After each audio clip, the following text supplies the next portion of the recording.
তোরে কইলাম কিটা লাগছে এই তো খায়া তুই কিটা করলে একটা ইংলিশে এই যে হোটেলের মধ্যে ডোয়া দিলে এনে কাউন্ট কি আছে না আছে আন্তাজি কিটা খায়াম এই খাবারের লাগে টানছি কি খাবার না এই দিন মধ্যে এবড়া তুই মার লেহা দে দস করে আমি কি লেহা খায়াম ভাই দেখো লেহা আবার খাবে কেমনে লেহার উপরে আঙ্গুল কেসে দেখে কইতাছে আর লেহা খাই লিখিত হইব যে বেটা টিস্যু খায়ালা এর কাছে লেহা কোনো বিষয় নাকি আমার আইসানে লেহা খায়াম যেটা কই এটা কর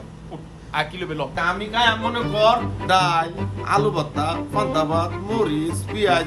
এগুলা মনে করে একসাথে দিয়া একটু কাউন্ট দিতে কর তোরা তো মনে হয় কানাডার সবাই চিনে না তুই অনেক দিনে না আসো তুই আমার বন্ধু মানুষ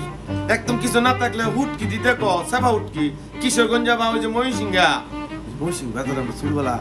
হুটকি ভর্তা একসাথে খাইছি না কত ওই যে শীতল ভিটার দিয়া ওই রকম হুটকি ভর্তা থাকলো এটা কি হুটকি দেশ তুই হোটেলের ভিতরে তুই হুটকি কই পাবি হুটকি বেসে কেউ আমি তোর আনছি না আপাতত কিছু খাইয়া তোর কি দাটা নিবা পরে বাইক গেলে পরে তোর আলু ভর্তা ডাল যা লাগে সব দিব